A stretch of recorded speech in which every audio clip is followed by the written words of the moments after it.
Pozdrav svima! Danas pričamo o živčanom sustavu. Živčani sustav je jedan vrlo kompleksan sustav koji nadzire rad našeg tijela i njemu ćemo se malo više posvetiti. Predlažem da za početak pogledate ovaj video iz prezentacije koju sam vam poslala. Video pokazuje kompletnu ljudsku anatomiju i dok ga budete gledali, pogledajte i razmislite koje organe i organske sustave poznajete. Uloga živčanog sustava je da prima podražaje, zatim da ih prenosi sve do mozga, da ih obrađuje u mozgu, odlučuje o reakciji i na kraju da ih zapamti. Možemo ga usporediti sa nekim kompjuterskim sustavom koji isto ovo radi.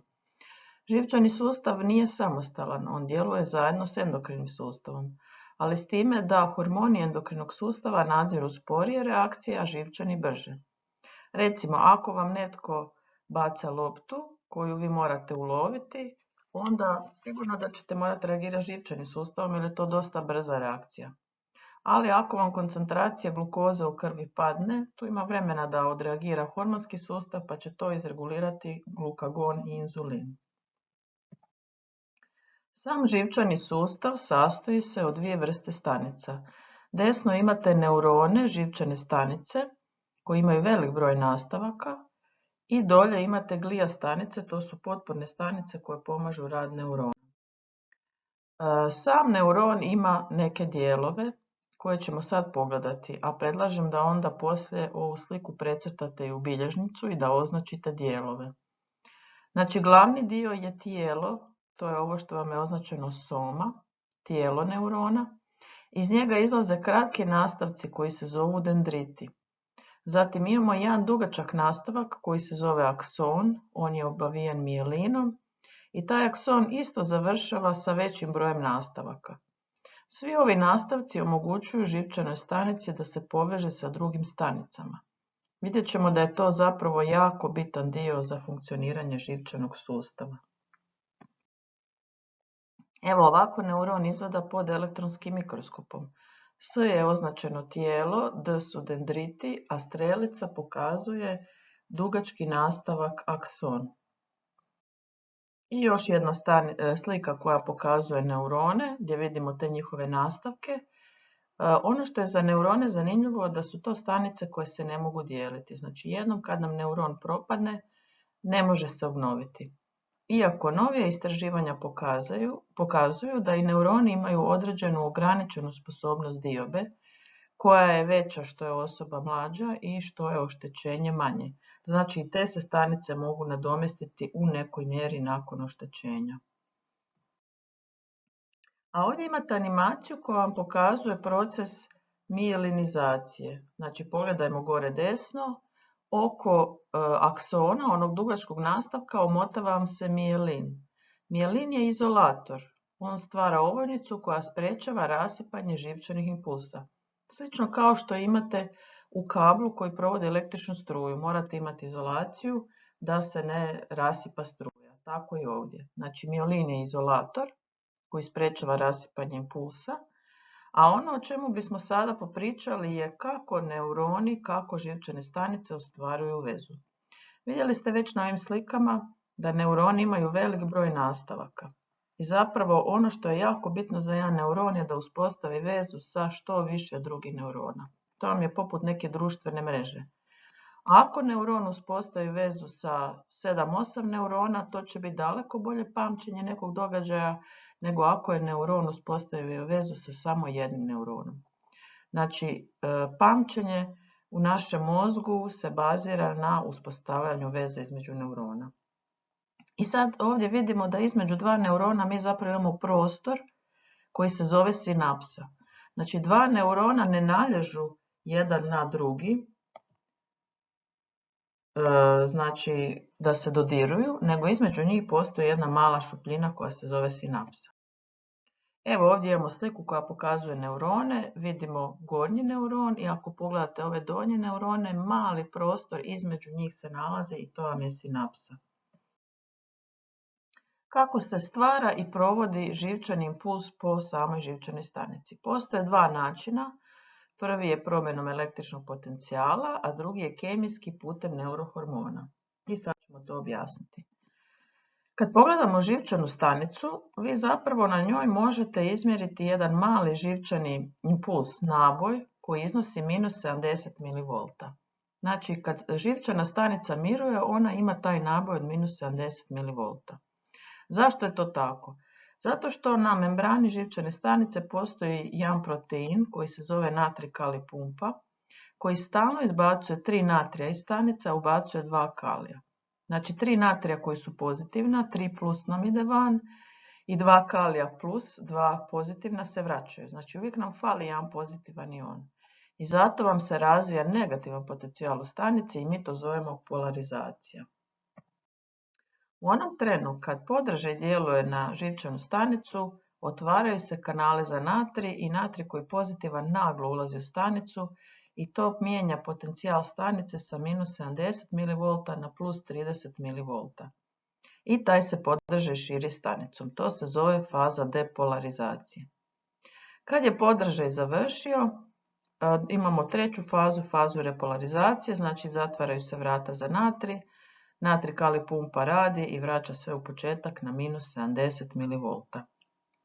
Što sve može djelovati kao podražaj za živčanu stanicu? Dodir. Znači dovoljno je da dodirnemo prste jedne ruke drugo i to je podražaj koji će u toj prvoj živčanoj stanici u prstu otvoriti kanale za natrij, natrij ulazi u stanicu i dolazi do promjene potencijala. Dalje, udarac, toplina, hladnoća, svjetlo, kemijske tvari, zvuk, sve to izaziva podražaj. Na ovom videu vidjet ćete animaciju kako se stvara živčani impuls i kako on putuje kroz stanicu, pa predlažem da i to pogledate. Evo ovdje imamo dijagram koji pokazuje kako se mijenja potencijal u stanici i šta se tu događa sa ionima. Ovo su detalje koje zapravo vi ne morate znati, ovo je za one koji žele znati više. Ovdje vidimo znači otvaranje na slici 2 otvaranje kanala za natrij i trenutak desno potencijal raste. Pa onda gornja slika broj 3 vidimo da je potencijal već jako narastao. I sad na slici 4 vidimo da se vrata za natrij zaustavljaju, potencijal se isto zaustavlja na 30 i nakon toga na slici 5 počinje padati. Ovdje vam je prikazana sinapsa.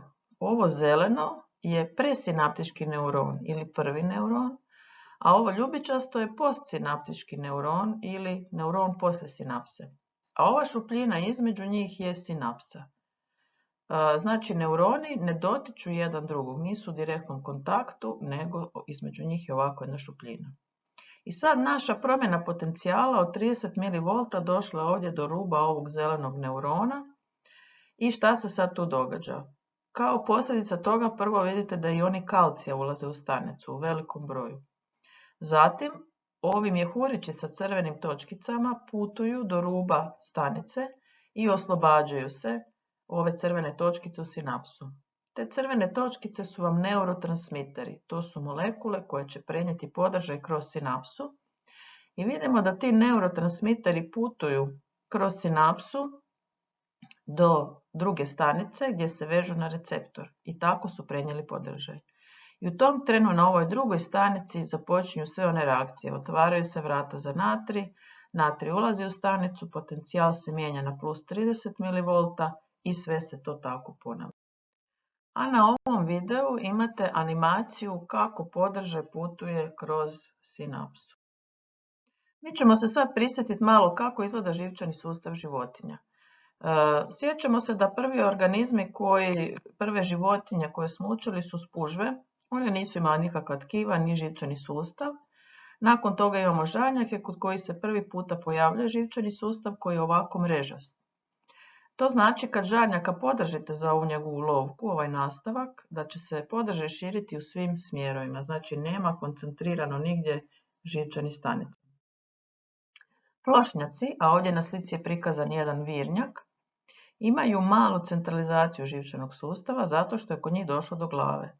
Znači plošnjak je organizam koji se kreće, pa njemu glava zapravo dolazi u doticaj sa svim podražajima prva i onda je logično da će vam tu biti nekakva koncentracija živčanog sustava Mi to zovemo mozak, iako to nije pravi mozak. Kod kolotičavaca je isto došlo do nekakve koncentracije živčanog sustava, pa vidimo da je on koncentriran po sredini tijela, nešto slično kao naša leđna moždina. A najrazvijeniji živčani sustav od svih beskralježnjaka imaju mekušci, i to osobito glavonošci. Znači, kod njih je došlo do velike koncentracije živčanih stanica u glavi, nešto poput mozga. Glavonošci, recimo hobotnice, su jako pametni organizmi, mogu učiti. Recimo, rađeni su eksperimenti sa hobotnicama, gdje su jednu hobotnicu stavili u labirint, a drugu su stavili da ju gleda izvana. I ta prva hobotnica je tražila izlaz iz labirinta. Naravno, isprobavala je sve mogućnosti, dok nije našla kud treba ići. Kad su ovu drugu hobotnicu stavili u taj isti labirint, ona je bez problema od prve izašla iz njega. Znači, gledala je i naučila je. A kako to izgleda kod ljudi i kod svih ostalih kralježnjaka? Naš se živčani sustav dijeli na središnji i periferni. Središnji se sastoji od mozga i leđne moždine, a periferni od živaca. 12 pari, znači ukupno 24 živca izlazi iz mozga i 31 par živaca izlazi iz leđne moždine. Ti živci odlaze u sve dijelove tijela, u ruke, u noge, u sve naše organe i podražuju ih.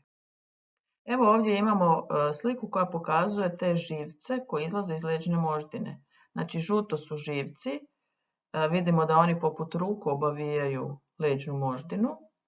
Leđna moždina je zaštićena kralježnicom, kralježnica vam je ovaj stup žuti sa plavim crtama. Periferni sustav koji se sastoji od živaca može biti pod utjecajem naše volje ili ne. Somatski je pod utjecajem naše volje. Recimo, ako ja želim pomaknuti ruku, ja mogu to narediti i ruka će se pomaknuti. Ali autonomni koji regulira rad naših unutrašnjih organa nije pod utjecajem naše volje. Znači, ja ne mogu reći želim da mi srce kuca brže i kucat će brže. To regulira autonomni živčani sustav. Taj se sustav sastoji od dva dijela koji djeluju suprotno. Tako će vam simpatikus uglavnom ubrzavati rad organa, a parasimpatikus usporavati. I onda se postavlja pitanje, pa što regulira rad tog sustava? Različite informacije koje mozak prima iz tijela. Recimo, u slučaju srca, to će biti koncentracija kisika u krvi. Ako u mozak dođe informacija da je koncentracija kisika u krvi niska, on će putem simpatikusa ubrzati rad srca. Sam mozak zaštićen je u lubanji, obavijen je sa moždanim ovojnicama i između se nalazi tekućina. Ta tekućina isto ima ulogu određenu kao zaštita, ali i osiguravanje stalnih uvjeta.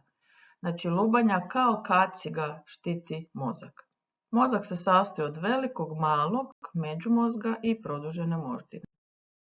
Veliki mozak ima dvije polovice. Izvana se nalazi kora koja je naborana ili se tako povećava površina mozga i tu onda stane više živčanih stanica. Jer recimo kod životinja koje su slabije razvijene od nas kao ribe nema te naboranosti. Zatim mozak se dijeli na režnjeve koje ćemo vidjeti na jednoj kasnijoj slici. I rekli smo već, izvana se nalazi kora, to je siva tvar, to su živčane stanice, a unutra se nalazi srž, to je bijela tvar, to su zapravo svi oni nastavci. Evo ovdje vidimo mozak koji ima dvije polovice, ovdje vidimo samo jednu. Ovo nije nešto što morate znati i pisati, samo ćemo spomenuti. Znači, te dvije polovice nisu odvojene, između njih postoji veza i to je ovo tamno rozo što vam je prikazano. A razlog tome je taj što za neke funkcije je potrebna koordinacija obe polovice mozga. Neke funkcije su lateralizirane, znači nalaze se samo u jednoj polovici mozga, ali za neke i to nije tako. Evo nas ovdje kod režnjeva, čeoni, nalazi se kod čela i to je ono što nas razdvaja od ostalih životinja, jer imamo jako dobro razvijen čeoni režanj. Zatim tjemeni od otraga se nalazi, zatim vam se nalazi skroz dolje i sljepočni kod uha. Ono što je bitno da se osjetne informacije uvijek šalju u suprotnu stranu mozga i ovo isto možete zapisati. Znači, podržaj se iz lijevog oka šalje u desnu stranu, a iz desnog oka u lijevu. I tako vam iz cijele desne strane tijela podržaj idu u lijevu stranu. Sad slijedi nešto više o samim režnjevima, ovo ne morate zapisivati, znati, ovo je čisto kao zanimljivost. Znači ovaj zatilni režanj, to je ovaj dolje, ima optički živac, to je ovdje vam piše visual lobe, i tu se nalazi primarna vidna kora, znači tu nam dolaze podražaji iz očiju. Slijepočni režanj koji se nalazi oko uha, logično ima slušni dio, zato što se nalazi najbliže uhu i tu nam dolaze slušne informacije. Tu se nalazi dio koji nam omogućuje prepoznavanje govora, lica i riječi. I tu se stvara memorija. Inače, što se tiče govora, imate nekoliko središta u različitim dijelovima mozga. Jedan će prepoznati riječi, drugi će prepoznati značenje riječi i tako. Bitno je da svi oni funkcioniraju zajedno da bismo mi shvatili što nam netko govori. Tjemeni režanj, tu se nalazi primarna somatosenzorička kora, znači on omogućuje da koordiniramo ruku i oko. Iako se to nama ne čini kao nešto posebno, probajte zapravo zatvoriti oči i nešto napipavati, tražiti u prostoru, ali kad vidite to vam je puno lakše. Upravo za tu koordinaciju vam je zaslužan ovaj tjemeni režanj i ovdje se zapravo formulira naša pažnja i koncentracija. I na kraju čeoni režanj, to je ovaj crveni, najveći, je ono gdje se zapravo gdje se stvaraju naše misli, razmišljanje, pamćenje. Znači tu imamo ovaj žuti dio, to je primarna motorička kora, tu nam dolaze informacije o pokretima, ali svo planiranje, razumijevanje govora, memorija, sve se to nalazi u ovom primarnom dijelu. Evo kako izgleda mozak. Mene on podsjeća na orah i to je zapravo zanimljivo jer orasi su jako zdravi za mozak. Orasi su puni omega-3 masnih kiselina i čuvaju zdravlje mozga. Ovako mozak izgleda odozdo, gdje vidite znači te dvije polovice, vidite da su one povezane. Evo živaca koji izlaze iz leđne moždine i organa koju oni podražuju. Znači vidimo da se uglavnom radi o organima koji se nalaze u tijelu, kao pluća, srce, probavni organi. A evo malo da se našalimo kako izgleda ženski mozak. O čemu žene najviše razgovaraju, talk and more talk. Driving skills su naravno mala točkica. Ovo je vjerojatno pisao neki muškarac, ja se s ovime sigurno ne bi složila. I tako. A da vidimo muški mozak. Evo, malo da se i nasmijemo. Meni je osobito zanimljivo ovaj dio listening particle koji je jako mali. S time bi se ja možda i definitivno složila, ali dobro, evo malo šale. Sad ćemo pogledati neke iluzije da vidimo kako nas mozak zapravo vara i šta mi ovdje vidimo. Da li vidimo riječ liar ili vidimo nešto drugo. Pa šta vidimo ovdje? Saksofon i čovjeka ili lice? Koliko nogu ima ovaj slon? Ja iskreno ne znam šta bi ovdje prebrala. Da li su to 4 ili ne? Da li ovdje piše lift ili nešto drugo? I da li vidimo vazu ili lica?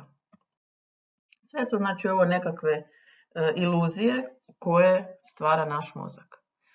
Mali mozak je građen isto kao i veliki, znači izbrazdan, dvije polovice, siva tvar izvana, bijela unutra i ono za što je on bitan je održavanje ravnoteže. To se shvatilo kod osoba koji imaju ozljedu malog mozga zbog nekakve, ne znam, prometne nezgode ili nekog obračuna fizičkog pa su tu dobili oštećenje, da oni više ne mogu hodati ispravno, ne mogu hodati ravno. Osim toga, mali mozak omogućuje vremenski slijed pokreta. Recimo, kod sviranja gitare jako mi je važno u kojem trenu ćete gdje staviti koju ruku. Ili za održavanje mišićne napetosti. Međumozak je veza endokrinog i živčanog sustava, a produžena moždina je obrnuto građena. Znači, njoj je iznutra siva tvar, a izvana je bijela tvar. U produženoj moždini zapravo se nalaze vitalna središta koja kontroliraju disanje, žvakanje, gutanje, kašljanje, tlak, rad srca i rad svih ostalih organa. I ležna moždina isto ima obrnutu građu, znači siva tvar je unutra, bijela je vani. Nalazi se u kralježnici koju štiti, kao što mozak štiti lubanja, tako i ovdje kralježnica. Isto imamo jedan mali sloj tekućine za zaštitu, a leđa moždina je neobično važna za regulaciju refleksa, o kojima ćemo sad nešto kasnije reći. Ona osim toga provodi informacije između mozga i periferije, znači kako bi mozak davao svoje naredbe rukama, nogama i svim organima da nema leđne moždine.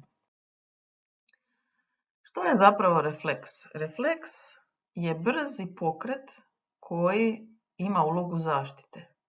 Vi dok se refleks događa niste njega ni svjesni, svjesnite ga tek kasnije, ali mi u toj situaciji nemamo vremena reagirati. Recimo, ako stavimo ruku na nešto vruće, moramo je doslovce u djeliću sekunde maknuti ako ne želimo da nam se sprži koža.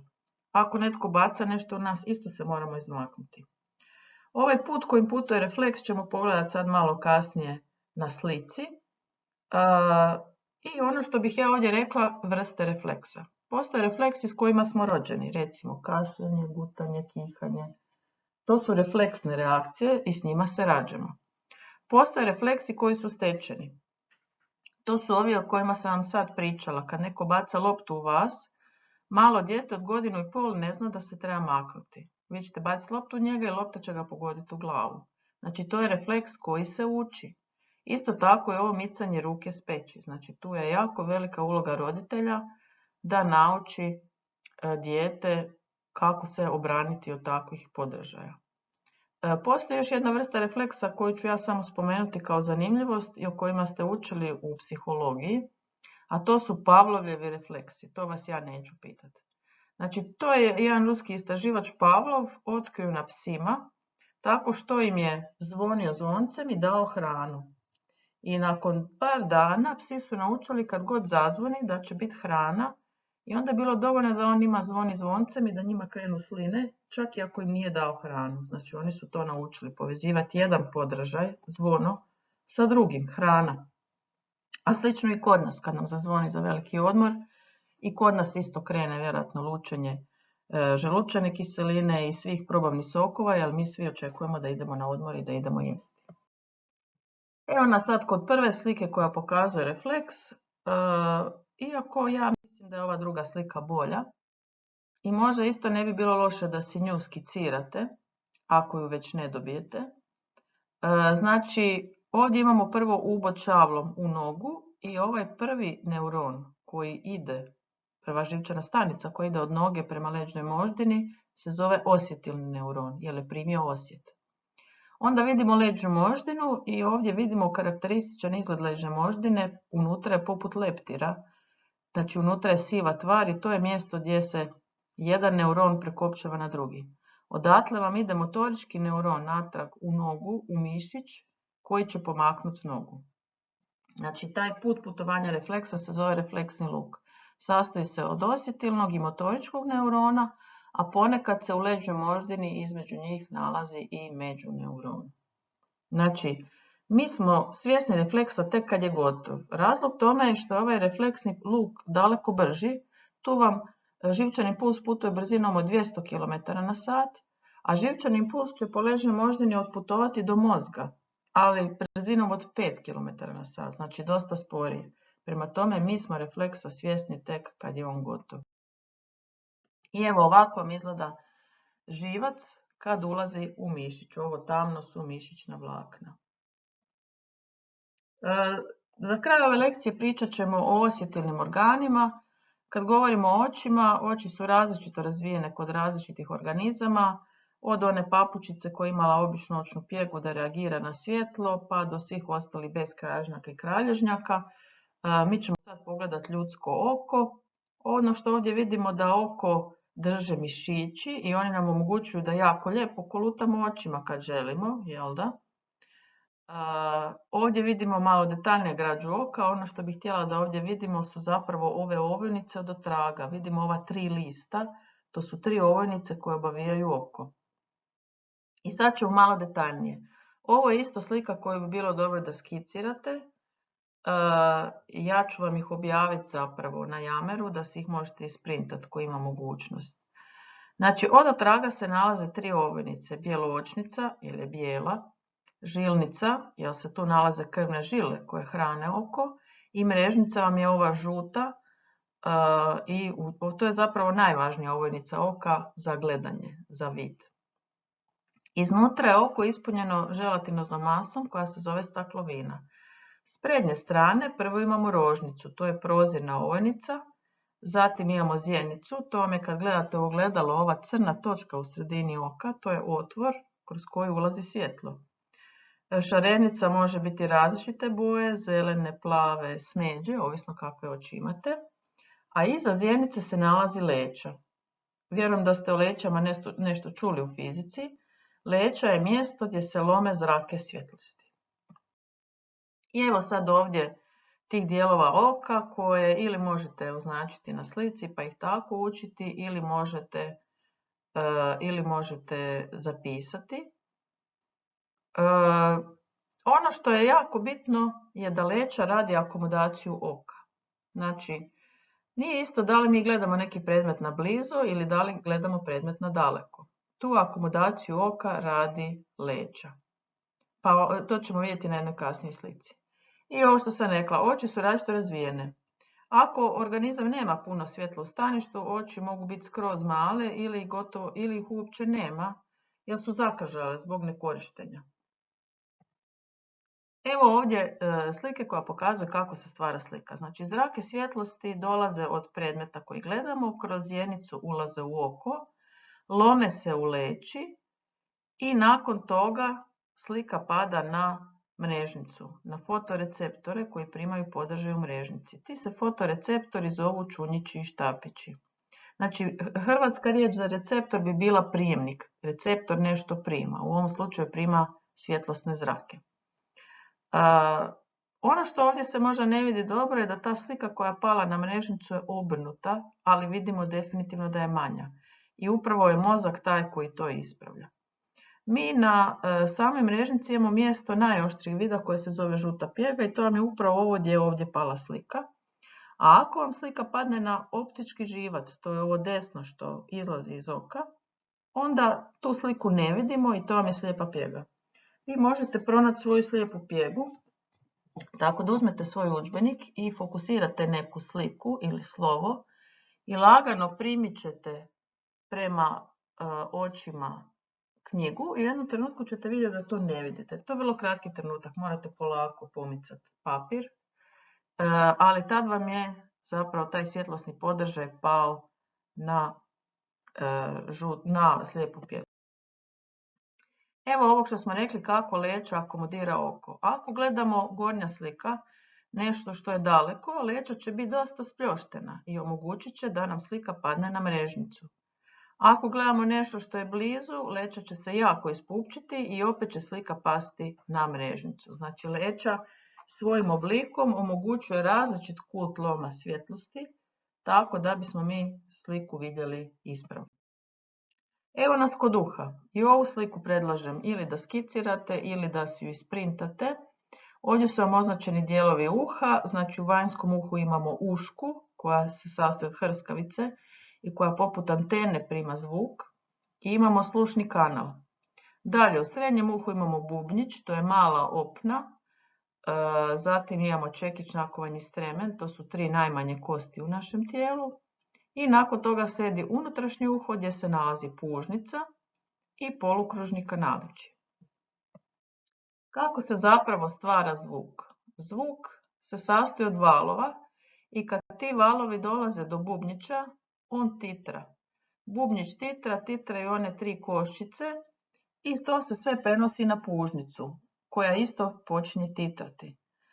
U pužnici se nalazi tekućina, tu se stvaraju valovi i to sve uzrokuje titranje stanica koje primaju podržaj. I tako se stvara živčani puls. Znači u ovim stanicama vam se događaju sve one reakcije o kojima smo pričali na početku. Iz -70 u +30 mV. Postoji još jedan dio u uhu koji vam nisam tamo pokazala na slici, ali pogledat ćete ga u knjizi, to je Eustahijeva cijev. Ona vam ide iz uha prema ustima i ona služi za izjednačavanje pritiska. Recimo kad ronite, osjetite taj pritisak u uhu, progutate zrak ili recimo kad letite isto, progutate malo sline i tad vam se izjednači pritisak. Što se tiče zvuka, mi nismo organizmi koji čujemo predobro.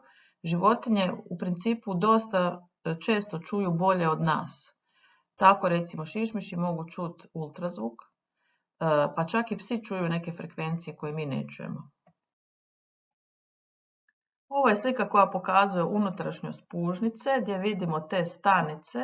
Znači ovo na desnoj slici su vam stanice koje primaju podražaj, zvuk i vidimo da one imaju dlačice.